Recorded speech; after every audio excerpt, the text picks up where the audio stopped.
నమస్కారం. లక్ష్మి చెప్పే కథలకు స్వాగతం. వీణులతో వీక్షించటానికి సిద్ధం కండి. ప్రియ సఖులు, ఇప్పుడు మనం ప్రముఖ రచయిత్రి శ్రీమతి అత్తలూరి విజయలక్ష్మి గారు రచించిన అర్చన ధారావాహిక నుండి 14వ భాగం వినేద్దామండి. అక్షయ్ కుమార్కి హైదరాబాద్ కలెక్టర్గా పోస్టింగ్ వచ్చింది. అతని స్థానంలో హరిబాబు అనే అతన్ని వేశారు. ఆ విషయం తెలిసిన వెంటనే శ్రీపతి అర్చనతో, మేడం, మీరు కూడా ఏదైనా ప్రయత్నాలు చేసుకుని ఇక్కడ నుండి వెళ్ళిపోతే బాగుంటుంది అన్నాడు. ఎందుకని? ఆశ్చర్యంగా చూసింది అర్చన. శ్రీపతి కాసేపు ఏమీ మాట్లాడలేదు, కానీ కొంచెం మొహమాటంగా, మరికొంచెం ఇబ్బందిగా చెప్పాడు. హరిబాబు గారికి మంచి పేరు లేదు. సబ్ కలెక్టర్గా చేసినప్పుడు అతని మీద చాలా అలిగేషన్స్ ఉన్నాయి. పైగా ఉమనైజర్ అని కూడా విన్నాను. మీరు అసలే సెన్సిటివ్, ఇబ్బంది పడతారేమోనని నాకు భయంగా ఉంది అన్నాడు. అర్చన కృతజ్ఞతగా చూసింది అతని వైపు. తనకన్నా వయసులో కనీసం 6-7 ఏళ్లు పెద్దవాడు, నిజాయితీపరుడు, కష్టపడి పనిచేస్తాడు, తెలివైనవాడు, ఎలాంటి సమస్యనైనా చాకచక్యంగా పరిష్కరించగల నేర్పరి. తను ఈవేళ ఈ ఊళ్ళో సమర్థురాలైన ఆఫీసర్గా పేరు తెచ్చుకుందంటే అందుకు కారణం శ్రీపతే. అతని సహాయ సహకారాలు మర్చిపోలేనివి. అలాంటిది అతనే తనతో ఇలా మాట్లాడుతున్నాడంటే రాబోయే కలెక్టర్ నిజంగానే అంత మంచివాడు కాదేమో. మీరు అన్యదా భావించకండి. నేను ఇలా నా పై ఆఫీసర్ గురించి చెప్పకూడదు, కానీ మీరంటే నాకు గౌరవం, మీ మనస్తత్వం బాగా తెలిసిన వాడిగా చెప్తున్నాను అన్నాడు. నేనేం అనుకోవటం లేదు శ్రీపతి గారు. థ్యాంక్స్, నా మీద ఇంత శ్రద్ధ చూపిస్తున్నందుకు. తప్పకుండా ఆ ప్రయత్నాల్లోనే ఉంటాను. దుష్టులకు దూరంగా ఉండమన్నారు కదా పెద్దవాళ్ళు అంది. తన మాటకు ఆమె ఇచ్చిన గౌరవానికి ఆనందం వెలుబుచ్చుతో చూశాడు. థ్యాంక్ యూ మేడం అంటూ ఛాంబర్లో నుంచి బయటకు వెళ్ళిపోయాడు. అతను ఎక్కువసేపు ఛాంబర్లో ఉండకపోవటం చాలాసార్లు గమనించింది అర్చన. ఫైల్స్ తీసుకురావటం, సంతకాలు తీసుకోవటం, వెంటనే వెళ్ళిపోవటం, లేదంటే ఏదైనా మీటింగ్స్ ఉంటే ఆ మీటింగ్లో కూర్చుని పాయింట్స్ నోట్ చేసుకోవటం, మినిట్స్ తయారు చేయటం, అంతే తప్ప ఎలాంటి పరిస్థితుల్లో కూడా అవసరానికి మించి ఒక్క మాట మాట్లాడకపోవటం అతని సంస్కారంగా భావిస్తుంది అర్చన. తన వలన అర్చనకు చెడ్డ పేరు రాకూడదని, ఆ ఆఫీసులో రూమర్లు పుట్టించే వాళ్ళు చాలామంది ఉన్నారని, రూమర్లు పుట్టించడానికే వాళ్ళు పుట్టారని అతనికి తెలుసు. అతనికి అర్చన అంటే చాలా గౌరవం. ఆఫీసులో అర్చన గురించి చాటుగా విమర్శించే వాళ్ళు చాలామంది ఉన్నారని అతనికి తెలుసు. పైగా అందమైన అమ్మాయి, ఒంటరిగా ఉంటుంది. ఎప్పుడు బంధువులు స్నేహితులు ఎవరూ వచ్చినట్లు చూడలేదు. ఈ కారణాలు చాలు ఆమె గురించి మాట్లాడుకోవటానికని అతనికి తెలుసు. కాకపోతే ఇప్పుడు రాబోయే హరిబాబు గురించి బాగా తెలుసు. లంచగొండి, అమ్మాయిల పిచ్చి, అతనికి ఎథిక్స్ లేవని. ఇంతకుముందు ఆర్డీఓగా చేసిన సుకన్య అనే స్త్రీతో అతనికి సంబంధాలు ఉండేవి. అతని అండ చూసుకుని ఆమె అక్కడ స్టాఫ్ను హింసించేది. ఆమె చేత హింసించబడిన వాళ్లలో శ్రీపతి కూడా ఒకడు. అందుకే అతను ధైర్యంగా అర్చనతో ఈ విషయం చెప్పగలిగాడు. చెప్పాక అతని మనసు తేలిగ్గా ఉంది. శ్రీపతి ఆ తర్వాత ప్రశాంతంగా పనిచేసుకోసాగాడు. ఆ వేళే అక్షయ్ కుమార్ రిలీవ్ అయ్యే రోజు, హరిబాబు జాయిన్ అయ్యే రోజు. సిటీసీలు సంతకాలు చేశారు. ఛార్జీ ఇచ్చాడు అక్షయ్ కుమార్. సాయంత్రం 6ంటికి పెద్ద ఎత్తున సెండ్ ఆఫ్ పార్టీ ఏర్పాటు చేశారు. ఆ పార్టీకి అర్చన వెళ్లాల్సి వచ్చింది. ఆమె వెనకే శ్రీపతి కూడా వెళ్ళాడు. తహసీల్దార్ కూడా వచ్చాడు. నాగరాజు ల్యాండ్ విషయంలో సస్పెండ్ అవ్వకుండా తనను తాను కాపాడుకున్నాడు తహసీల్దార్. కానీ అతనికి అర్చన మీద బాగా కోపంగా ఉంది. అయినా ఆ కోపం పైకి కనిపించనివ్వకపోవడం అతని ప్రత్యేకత. హరిబాబుకి అర్చనను పరిచయం చేశాడు అక్షయ్ కుమార్. అతను ఆమెను ఒక్క చూపుతో నఖశిఖ పర్యంతం స్కాన్ చేసినట్లు చూస్తూ ఉంటే అర్చన ఇబ్బందిగా కదిలింది. ఆ తర్వాత పూలదండలు వేయటం, బొకేలు బహుకరించడం జరిగింది. ప్రముఖులు కొందరు వెళ్ళిపోతున్న కలెక్టర్ గుణగణాలు పొగుడుతూ మాట్లాడారు. కొందరు కొత్తగా వచ్చిన కలెక్టర్ గుణగణాలు కీర్తించారు. పార్టీ పూర్తయ్యేసరికి 8 దాటింది. శ్రీపతి నెమ్మదిగా ఆమె దగ్గరకు వచ్చి హాస్యంగా అన్నాడు, ఇప్పుడు డిన్నర్కి ఆహ్వానిస్తారు. మీరు ఏదైనా రీజన్ చెప్పి తప్పించుకోండి మేడం, ఏం పర్వాలేదు అన్నాడు. అర్చనకు ఎప్పుడెప్పుడు అక్కడి నుండి వెళ్ళిపోదామా అనిపిస్తోంది. ఈ భేషజాలు, ఈ కృత్రిమ మర్యాదలు ఆమెకు నచ్చలేదు. ముఖ్యంగా హరిబాబు మధ్య మధ్యలో తన వైపు అదో రకంగా చూడటం చాలా చిరాగ్గా ఉంది. అందుకే శ్రీపతి మాటకు విలువిచ్చి డిన్నర్కి ఆహ్వానించిన అక్షయ్ కుమార్కి చెప్పింది, నాకు కొంచెం ఫేవరిష్గా ఉంది సార్. నేను రేపు ఉదయం మిమ్మల్ని, హంసగారిని కలుస్తాను. సారీ, ప్లీజ్ ఎక్స్క్యూజ్ మీ అంటూ. ఓకే, నో ప్రాబ్లం, మీరు వెళ్ళిపోండి అన్నాడు అక్షయ్. అర్చన అతనికి థ్యాంక్స్ చెప్పి అక్కడున్న అందరికీ మర్యాదగా తన ఇబ్బంది చెప్పి సెలవు తీసుకుంది. హరిబాబు మొహంలో క్షణకాలం కదిలిన ప్రశ్నార్థకం గమనించింది, కానీ అతనికి ఏమీ చెప్పకుండా నమస్కరించి సెలవు తీసుకుంది. ఆమెను ఇంటి దగ్గర దింపి గుడ్ నైట్ చెప్పి వెళ్ళిపోయాడు శ్రీపతి. అర్చన లోపలికొచ్చి అమ్మయ్య అని ఊపిరి పీల్చుకుంది. ఇతనికి భయపడి తను వెళ్ళిపోవటం అంటే ఓటమిని అంగీకరించటం. కానీ శ్రేయోభిలాషిగా శ్రీపతి చెప్పిన మాటను మన్నించాలి. లేకుంటే ఇబ్బంది పడాల్సింది తానే. గొడవలు వచ్చాక బాధపడే కన్నా రాకుండా తప్పుకోవటం మంచిది కదా. తను ఇక్కడి నుంచి బదిలీ కావాలంటే ఎవరిని కలవాలి ఆలోచిస్తూనే స్నానం చేసి ఫ్రెష్ అయింది. కాసేపట్లో వంట మనిషి ఆమెకు యాపిల్ ముక్కలు, కీర, క్యారెట్ ముక్కలు కట్ చేసి ప్లేట్లో పెట్టుకొచ్చింది. దాంతోపాటే ఒక పెద్ద గ్లాసు నిండా మజ్జిగ కూడా తెచ్చి బల మీద పెట్టి వెళ్ళిపోయింది. కిటికీలో నుంచి బయట లాన్లో పరుచుకున్న వెన్నెల చూస్తూ ఆలోచనలు ముసురుకుంటుంటే తరిమేస్తూ ఒక్కొక్క మొక్కే తింటూ కూర్చుండిపోయింది అర్చన. మర్నాడు ఉదయం అర్చన అక్షయ్ కుమార్ని, హంసని వాళ్ళ ఇంట్లో కలిసింది. అర్చన ఆమెను కౌగిలించుకుంది ఆప్యాయంగా. నాకు కొంచెం బెంగగా ఉంది Archana garu. You are a good friend of me అంది. నాకు అలాగే ఉంది అంది అర్చన మనస్ఫూర్తిగా. అర్చన గారు, మీరు నిన్న చాలా ఇన్కన్వీనియన్స్ ఫీల్ అయినట్టున్నారు. నేను మీకన్నా సీనియర్ని కదా. నాకు అందరి గురించి తెలుసు. హరి నేను ఒకటే బ్యాచ్ వాళ్ళం. కానీ హీ ఈజ్ లక్కీ ఫెలో. ఎప్పుడు పట్టుబడలేదు. కానీ వన్ థింగ్ ఈజ్ ష్యూర్, సర్వీస్లో తప్పకుండా అతను దెబ్బతింటాడు అన్నాడు. అర్చన ఏం మాట్లాడలేదు. అతను చెప్పేది వినసాగింది. You can do anything, but మనకు కొన్ని రిస్ట్రిక్షన్స్ ఉంటాయి. మనకి మ్యాన్ కెరియర్ ఇంపార్టెంట్, ఎదగాల్సిన వాళ్ళం. అలాంటి వాడి వలన దిగజారిపోకూడదు. అసలు కేసులు, గొడవలు అనే వాటి జోలికి పోకుండా మీరు మీ ప్రయత్నాలు ప్రారంభించండి. నేను కూడా హెల్ప్ చేస్తాను. అయినా మీకు ఇంకా జేసీ వచ్చేస్తుంది అన్నాడు. అతను అలా తన పట్ల ప్రత్యేకమైన అభిమానం, శ్రద్ధ చూపించటం అర్చనకు ఆనందంగా అనిపించింది. నిజంగా అక్షయ్ ఇలాంటి ఆఫీసర్ మళ్ళీ ఎదురవుతాడా అనిపించింది. Thank you sir, thanks a lot. నేను జాగ్రత్తగా ఉంటాను. వీలైనంత త్వరగా ఇక్కడ నుంచి వెళ్ళిపోవడానికి ప్రయత్నిస్తాను అంది. కాసేపు కూర్చుని తను హంస కోసం తెచ్చిన వెండి కుంకుమ భరణ ఇచ్చింది. నెమలి ఆకారంలో ఉన్న ఆ భరణ హంసకు బాగా నచ్చింది. థ్యాంక్స్ అర్చన అంది మురిపంగా అందుకుంటూ. హైదరాబాద్ వచ్చినప్పుడు మీరు తప్పకుండా రావాలి మా ఇంటికి అంది హంస. తప్పకుండా వస్తాను అంటూ ప్రామిస్ చేసింది అర్చన. ఇద్దరి దగ్గర సెలవు తీసుకుని వచ్చేసింది. అక్షయ్ అన్నట్లుగా వారం రోజుల్లో అర్చనకు జాయింట్ కలెక్టర్గా విజయవాడ పోస్టింగ్ ఇచ్చారు. ఆమె ఆనందానికి అవధులు లేవు. ఆ క్షణంలో విజయ్ దుర్గ సృష్టించిన కలకలవంతా చల్లారిపోయింది. తన కళ సాకారమైంది. అంతకన్నా ఏం కావాలి? కుక్కలు మొరగని తను ఏనుగు, ఎక్కడున్నా ఏనుగే. దాని రాజసం ఎవరికుంటుంది? డోంట్ కేర్ అర్చన. నీ భవిష్యత్తు బాట నిండా భగవంతుడు సుకుమారమైన పూలతివాచే పరిచాడు. దాని మీద మహారాణిలా తలెత్తుకుని టీవీగా నడిచి వెళ్ళిపో. నీ గమ్యం చేరు. Be brave, best of luck. ఎక్కడి నుండో ఆకాశవాణి ఆశీర్వదిస్తున్నట్టుగా అనిపించింది. హరిబాబు ఆకలి చూపుల నుండి త్వరగా విముక్తి లభించినందుకు శ్రీపతి అభినందించాడు. ఆమెకు చక్కటి వీడ్కోలు పార్టీ ఏర్పాటు చేశాడు.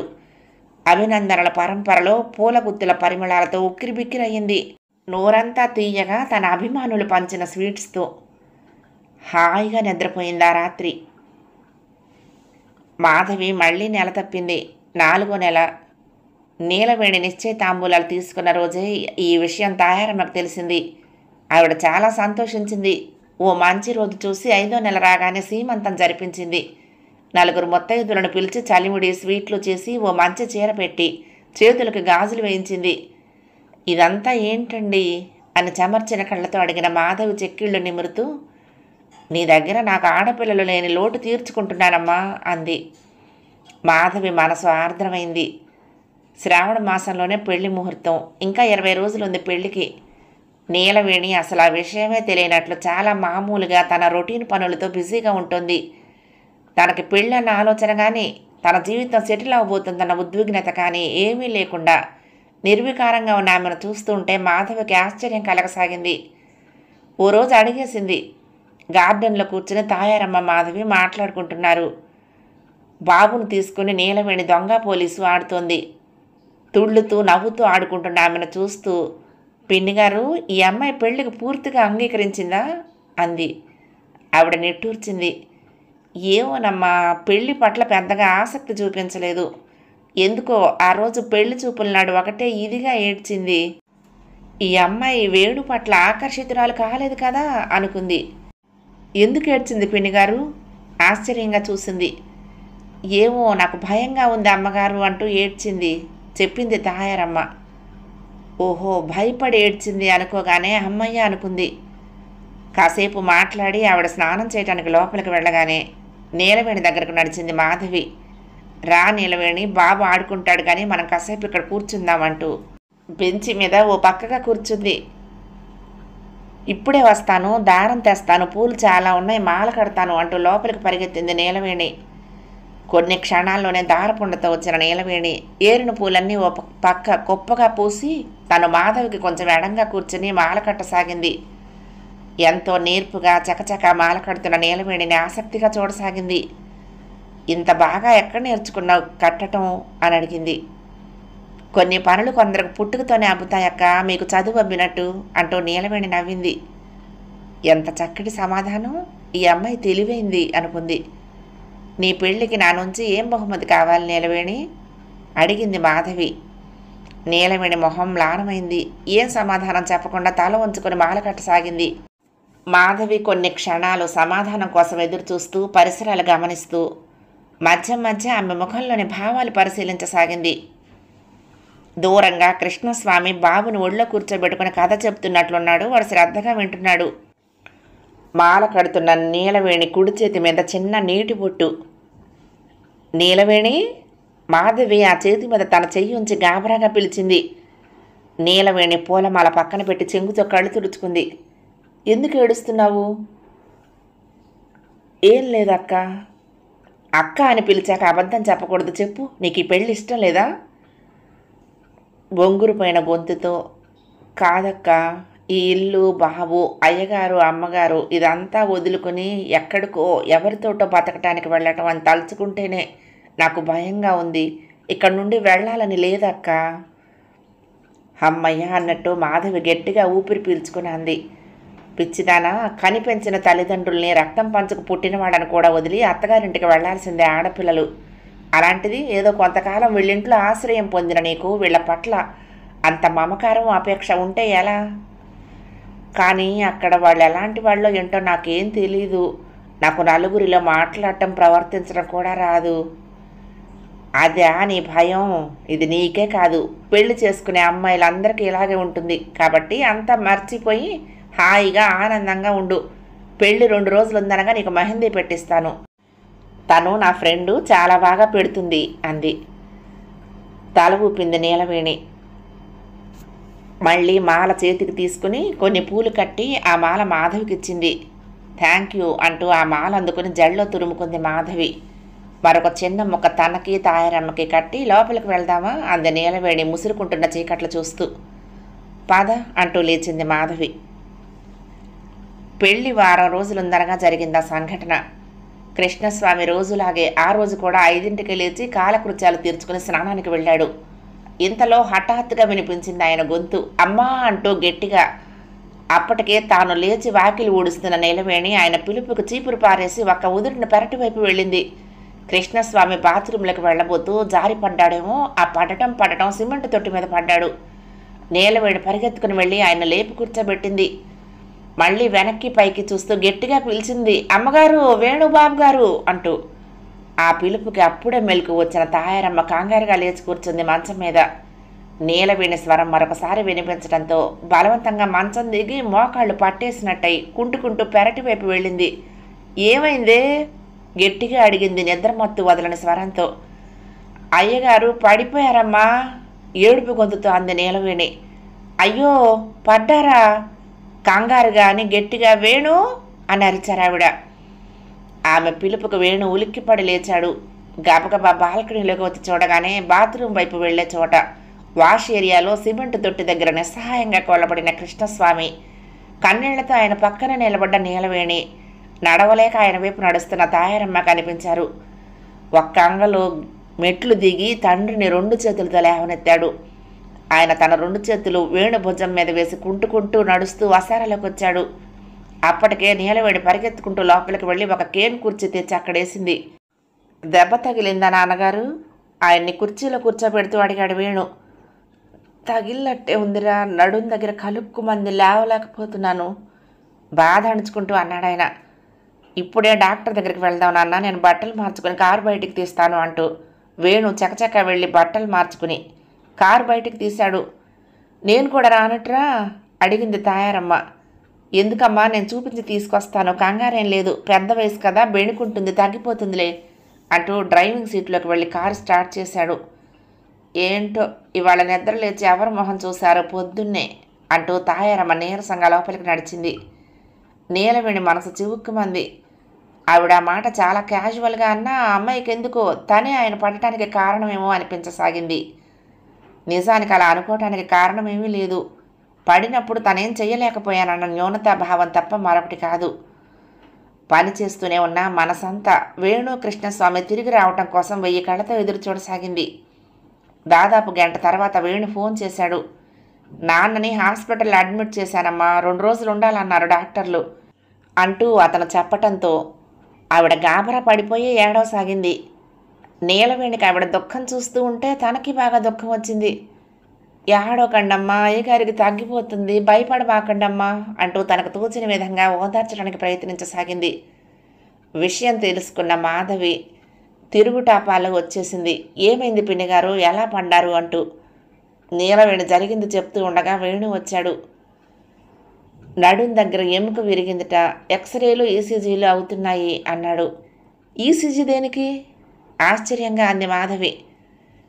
వయసు కదా, పెద్దవారు, ఏం జరగకూడదని ముందు జాగ్రత్తగా అన్ని పరీక్షలు చేస్తారు, నీకు తెలియందే ఉంది మాధవి అంటూ మాధవ్ మొహంలోకి చూశాడు. వేణు సైగా అర్థం చేసుకున్న మాధవి అప్పటికి ప్రశ్నల పరంపర ఆపేసింది. కాసేపు అయ్యాక తాయారమ్మ పూజ చేసుకోవటానికి నీలవేణి వంటగదిలోకి వెళ్లటంతో వేణు మాధవికి చెప్పాడు. నాన్నకి మైల్డ్ అటాక్ వచ్చింది, అలా పడిపోవటంతో భయపడ్డట్టున్నారు. కారులో వెళ్తూ ఉండగానే సడన్గా గుండె చేత్తో పట్టుకున్నారు, ఒళ్ళంతా చెమట పట్టేసింది, నాకు చాలా భయం వేసింది.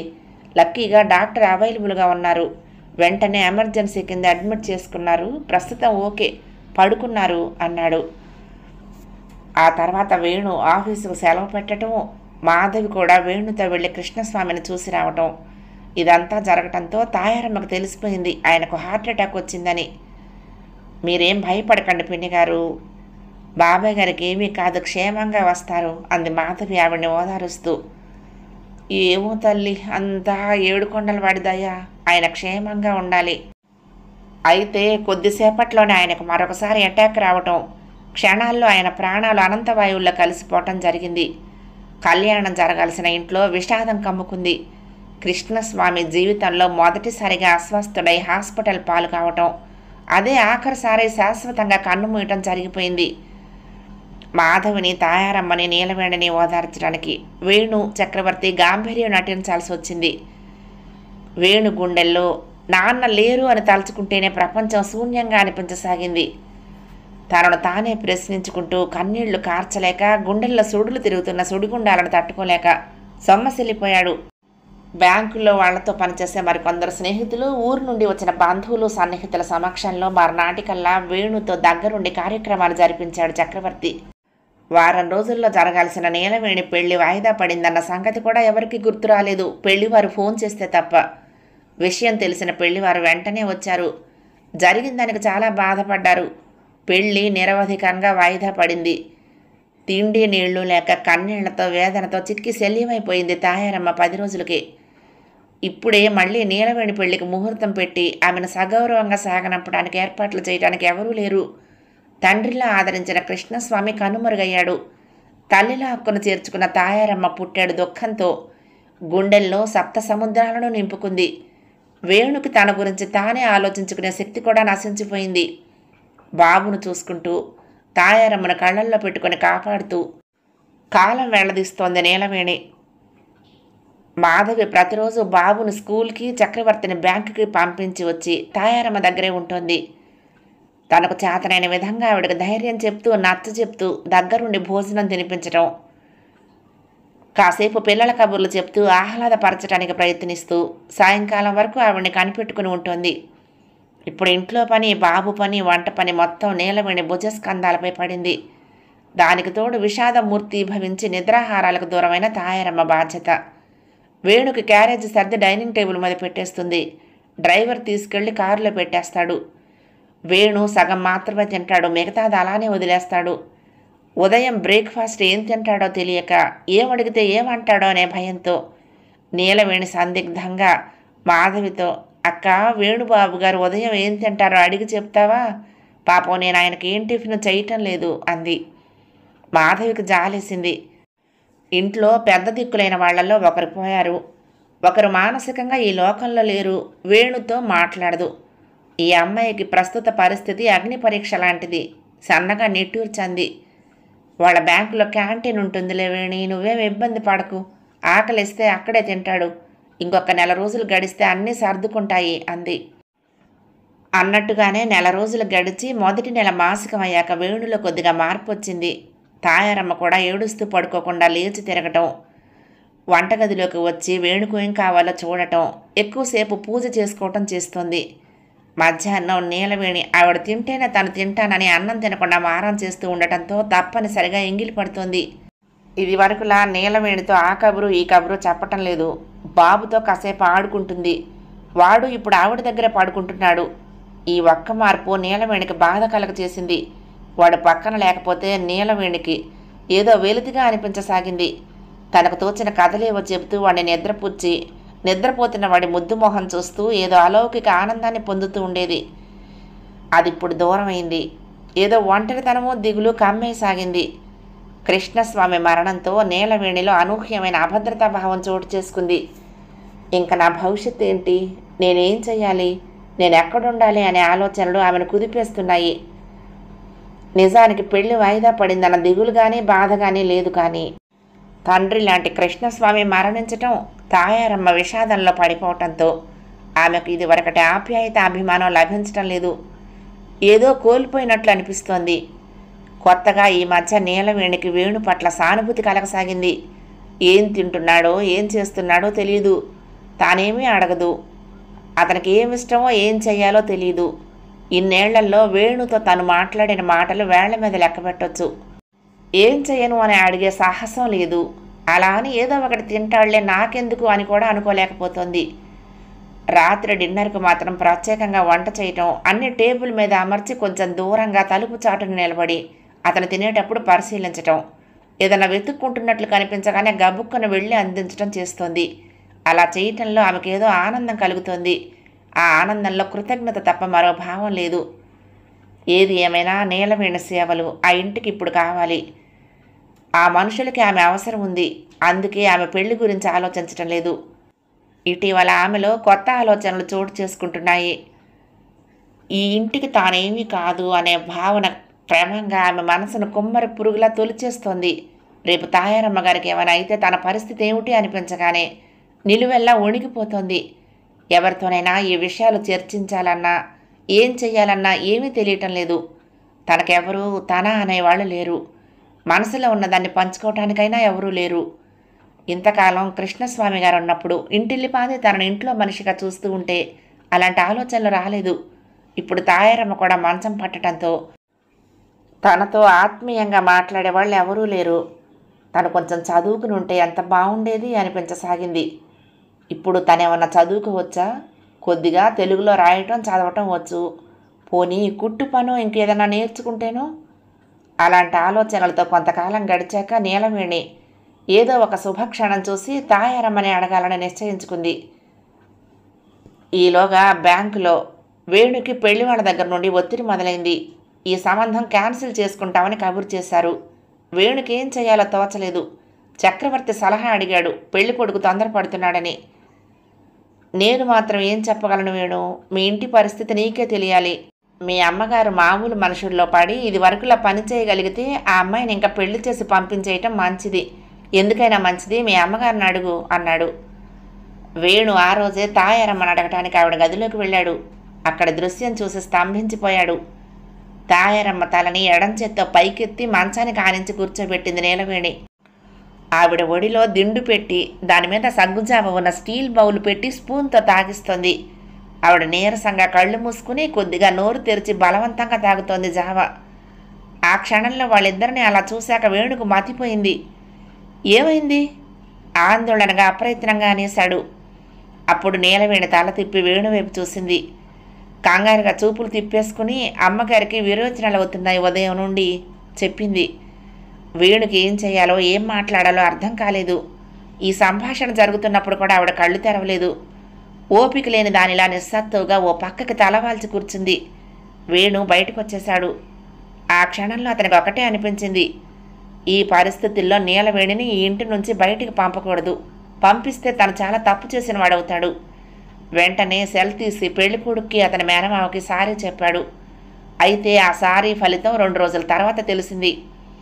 ఆ కుర్రాడు బ్యాంకులో తనకు కనిపించిన ప్రతి ఒక్కరికి వేణు భార్యతో అభిప్రాయ భేదాలొచ్చి ఆమెను ఇంటి నుంచే వెళ్ళగొట్టాడని, మళ్ళీ పెళ్లి చేసుకోవటానికి ఆవిడ విడాకులు ఇవ్వకుండా వేణు మీద కక్ష తీర్చుకుంటోందని, అందుకే తన సుఖానికి సంతోషానికి నీలవేణిని వాడుకుంటున్నాడని, ఆమెకు పెళ్లి చేసి పంపిస్తే తన ఆటలు సాగవు కాబట్టి ఏదో వంకతో ఆమె పెళ్లి క్యాన్సిల్ చేసి ఆ అమ్మాయి జీవితం నాశనం చేస్తున్నాడని.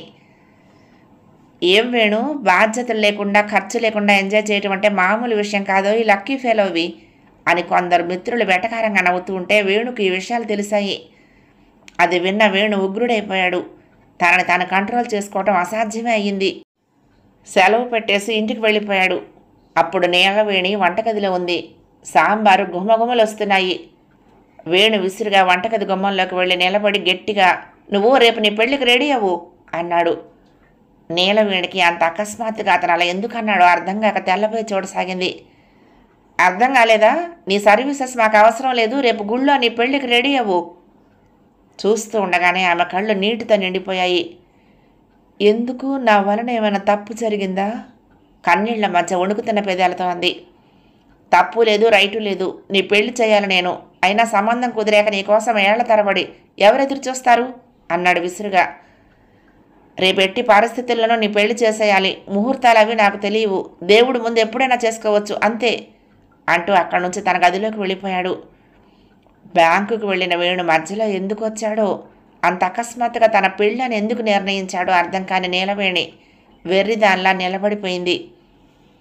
వేణు మాటల చెవుల్లో ప్రతిధ్వనిస్తూ ఉంటే ఎవరిని అడగాలో అర్థం కాక అయోమయంగా గడిపిన నీలవేణికి హఠాత్తుగా మాధవి ఇచ్చిన నెంబర్ గుర్తొచ్చి ఆమెకు ఫోన్ చేయటం కోసం మెట్లు దిగి హాల్లోకి వచ్చింది. అప్పుడు వినిపించింది ఆమెకు నీరసంగా తాయారమ్మ గదిలో నుంచి నీలవేణి అన్న పిలుపు. ఆవిడకి భోజనం టైం అయిందని గుర్తుకొచ్చిన నీలవేణి ఆవిడ గదిలోకి పరిగెత్తింది. మరికొంతకాలం గడిచింది. అర్చన్ను Jawaharlal Nehru national urban renewal mission ప్రాజెక్టుకు స్పెషల్ డిప్యూటీ కలెక్టర్గా ఖమ్మం జిల్లాలోని భద్రాచలం వేశారు. విజయవాడలో రిలీవ్ అయి ఖమ్మం కలెక్టర్ ఆఫీస్కి వెళ్ళి మర్యాదపూర్వకంగా కలెక్టర్ని కలిసింది. ఆవిడ పేరు హరిణి. ఎంతో అందమైన యువతి. డైరెక్ట్గా ఐఏఎస్కు సెలెక్ట్ అయి ఖమ్మం వచ్చింది. అర్చనతో స్నేహంగా మాట్లాడింది. మీరు ఎలాంటి ఇబ్బంది పడకండి, ఫీల్ ఫ్రీ అంది స్నేహంగా. విజయవాడలో అర్చన అనుభవాలు అడిగి తెలుసుకుంది. ఆవిడ వైభోగం చూసిన అర్చన మనసులో ఒక్క క్షణం నాకు ఈరోజు ఎప్పుడొస్తుంది అనిపించింది. వెంటనే అంతరాత్మ త్వరలో అని సమాధానం ఇచ్చినట్లు అనిపించి నవ్వుకుంది. మాధవి పాపాయిని ఎత్తుకుని 3వ నెలలో పుట్టింటి నుండి వచ్చేసింది. వస్తూనే తాయారమ్మ ఆశీర్వాదం కోసం తీసుకువెళ్ళింది. ఆవిడ్ని చూడగానే మాధవి కళ్ళల్లో గిర్రిన నీళ్లు తిరిగాయి. శుష్కించిన దేహం, జీవకళ కోల్పోయిన వదనం. మాధవిని చూస్తూనే ఆవిడ కళ్ళల్లో చిన్న మెరుపు కనిపించింది. పాపాయి కోసం శుష్కించిన చేతులు చాచింది. జాగ్రత్తగా పాపాయిని ఆవిడ ఒళ్ళో పడుకోబెట్టి ఆమె పాదాలకు నమస్కరించింది మాధవి. పిల్ల పాపలతో కళకళలాడుతూ బతుకమ్మ అని ఆవిడ సన్నని స్వరంతో ఆశీర్వదించింది. అప్పుడే ఆవిడ కోసం సగ్గుజావ తీసుకొచ్చిన నీలవేణి మాధవిని చూస్తూనే ఆనందంతో పొంగిపోతూ ఎప్పుడొచ్చావక్క అంటూ జావ గిన్నె టీపాయ్ మీద పెట్టి ఆత్రంగా కౌగులించుకుంది. బావున్నావా వేణి? ఆప్యాయంగా అడిగింది మాధవి. మౌనంగా తాలూపింది బావున్నానన్నట్లు. ఆవిడ చేతుల్లో నుంచి పాపాయిని అందుకుని కొన్ని క్షణాల తదేకంగా పాప మొహం వైపు చూసి చిరునవ్వుతో మాధవి చేతికి అందించింది నీలవేణి. తాయారమ్మ మంచం మీద వెనక్కి వాలి గోడను అనుకుని కూర్చుంది. మంచం చివరిగా కూర్చుని జావ గిన్నె ఆవిడ చేతికి అందించి జారిపోకుండా కళ్ళతోటే కాపాడుతూ ఆవిడ వైపు చూస్తూ కూర్చుంది నీలవేణి. జావెందుకు, లంచ్ టైం కదా, అన్నం తినటం లేదా అడిగింది మాధవి. అరగటం లేదక్క, ఒక్క ముద్ద తిన్నా అరగటం లేదు సమాధానం ఇచ్చింది నీలవేణి. మాధవి కొంచెం ముందుకు నడిచి మంచానికి ఎడం వైపు వచ్చి కొద్దిగా వంగి తాయారమ్మ భుజం మీద ఓదార్పుగా చెయ్యి వేసి, మీరు త్వరలోనే అన్నం తింటారు, నేను వచ్చాక చూసుకుంటాను అంది మృదువుగా. నీలవేణి మనసు కలుక్కుమంది. అంటే తను ఆవిడ్ని సరిగ్గా చూడటం లేదా? తెల్లవారి లేచిన దగ్గర నుంచి ఆవిడకి పళ్ళు తోవటంతో ప్రారంభమయ్యే దినచర్య రాత్రి పడుకునే వరకు నిరంతరాయంగా సాగుతూ ఒక యంత్రంలో చేస్తున్న సేవలన్నటి సంగతి ఏంటి? మాధవి అలా అనటం చాలా బాధగా అనిపించింది. ఆ క్షణంలో మొదటిసారిగా నీలవేణికి తను పని మనిషిని, జీతం భత్తం లేని పని మనిషిని అనే భావన కలిగింది. వంటగదిలోకి వెళ్ళిపోయి కొద్ది క్షణాలు ఆపుకోలేని బాధతో గోడను అనుకుని నిలబడింది. ఈ 3 నెలలుగా తను పడిన మానసిక వేదనకు ఆమె దగ్గర ఓదార్పు లభిస్తుందని ఆశించింది. కానీ మాధవి వస్తూనే తన మనసును ఎంత గాయం చేసింది. ఆమె మారిపోయిందా? ఇదివరకులా లేదా? తనను పని మనిషిలా చూస్తోందా?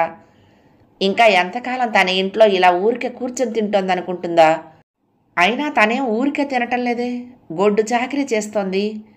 ఈ చాకరీకి లభిస్తున్న ప్రతిఫలం ఏంటి? నెలకు జీతం ఇస్తున్నారా? నీలవేణికి హఠాత్తుగా గుర్తొచ్చింది. తన ఇంటికొచ్చిన కొత్తల్లో వేణు కొంత డబ్బు ఫిక్స్డ్ డిపాజిట్ చేశాడు. ఆ రోజు బ్యాంకు కాగితాల మీద సంతకాలు తీసుకుంటూ, దీని మీద నెలకి వడ్డీ వస్తుంది, అది నీ సేవింగ్స్ అకౌంట్లో జమ అవుతుంది, నీకేమైనా కావాలంటే ఆ డబ్బు తీసుకుని వాడుకోవచ్చు అంటూ ఒక చిన్న పుస్తకం ఇచ్చాడు. అవును, పాస్బుక్ అది. ఆ డబ్బు ఏమైంది? మళ్ళీ తన ఆ మాటే మర్చిపోయింది. ఇన్నేళ్ల తన పని మనిషి ఉద్యోగానికి అది పారితోషికం కదా, తను ఏమైనా చేసుకోవచ్చు. ఆ డబ్బు తీసుకుని ఏదైనా చిన్న వ్యాపారం చేసుకోవచ్చు కదా. ఏం వ్యాపారం చెయ్యాలి? వేణి ఉలిక్కి పడింది ఆమె. మాధవి లోపలికొచ్చింది. గోడను ఆనుకుని నిలబడిన నీలవేణిని, ఆమె చెంప మీద కన్నీటి చారికలను చూసి నివ్వెరపోయింది. దగ్గరకొచ్చి భుజం మీద ఆప్యాయంగా చెయ్యి వేస్తూ అడిగింది, ఏమైందమ్మా, ఎందుకు ఏడుస్తున్నావు? నీలవేణి ఎందుకలా ఏడుస్తుందో అర్థం కాలేదు మాధవికి. ఈ 3 నెలల నుండి మనసులో ఉన్న బాధ పంచుకోవటానికి ఎవరూ లేక మౌనంగా భరించి ఇప్పుడు తనను చూడగానే ఎమోషనల్ అయ్యిందేమో అన్నట్లుగా ఆమె వైపు సానుభూతిగా చూస్తూ అంది, బాధపడకు, నేనొచ్చాక అన్నీ సెటిల్ చేస్తాను. నువ్వు కొంచెం వేణుని కూడా అర్థం చేసుకోవాలి. పాపం ఎంత మానసిక వేదన అనుభవిస్తున్నాడో తెలుసా? కాఫీ తెస్తాను అంటూ నీలవేణి చటుక్కుని అక్కడి నుండి కదిలి పెరట్లోకి వెళ్ళింది మొహం కడుక్కోవటానికి. మాధవి నీట్గా అద్దంలా సర్ది ఉన్న వంటగది చూస్తూ, నీలవేణి లేకపోతే ఈ పరిస్థితుల్లో ఈ ఇంటి గతి ఏంటి? తాయారమ్మగారు భర్తను కోల్పోయిన దిగులుతో అలా అయ్యారా, లేక ఆవిడకి ఏమన్నా శారీరక అనారోగ్యం ఉందా, లేక పెరుగుతున్న వయసా? ఆవిడ మళ్ళీ మామూలు మనిషి అవ్వగలరా? ఆవిడ అలా ఉంటే వేణు సంగతి ఏమిటి? అతడి పెళ్లి సంగతి ఏంటి? అర్చన విడాకులు ఇస్తే గానీ వేణును చేసుకోవటానికి ముందుకు రారు. వేణు అవివాహితుడని అబద్ధం చెప్పాలన్నా కళ్ల ముందు కనిపిస్తున్న 6 ఏళ్ల కొడుకు మాట ఏంటి? వాణ్ణెవరు చూసుకుంటారు? ఈ రోజుల్లో అమ్మాయిలు తెగేసి చెప్తున్నారు, భర్త తాలూకు బంధువులు ఎవరు ఇంటి మీద పడద్దని, అత్తమామలు కూడా విడిగా ఉండాలని. అలాంటి వాళ్ళు సవతి కొడుకుని చూసుకుంటారా? పోనీ వాణ్ణి తాను పెంచుకున్న విడాకులు అవ్వకుండా పెళ్లి చేసుకునే వాళ్ళు ఎవరు? నీలవేణి భవిష్యత్తు ఏమిటి? కుదిరిన సంబంధం పోయింది, ఇప్పుడెలా? అర్చనను తను కలిసి విడాకుల సంగతి మాట్లాడాలి, ఆమె దగ్గర సంతకాలు తీసుకురావాలి. ఆ పని వేణు ఎలాగో చేయుడు, తనే పూనుకోవాలి. చక్రవర్తితో మాట్లాడాలి. అర్చన ఇప్పుడు ఖమ్మం జిల్లాలో ఉందని తెలిసింది, వెళ్ళి కలవాలి. ఇకపోతే నీలవేణికి సంబంధం చూడాలి. పేపర్లో ప్రకటన ఇస్తే, అవును, ఆమె వివరాలన్నీ ఇచ్చి పేపర్లో వేయిస్తే అర్థం చేసుకునే వాళ్ళు వస్తారు. 14వ భాగం సమాప్తం. ప్రియ సఖులు, ఈ కథ మీకు నచ్చితే తప్పకుండా లైక్ చేయండి, షేర్ చేయండి, కామెంట్ చేయండి, సబ్స్క్రైబ్ చేసుకుని నన్ను ఎంకరేజ్ చేయండి. ఉంటానండి.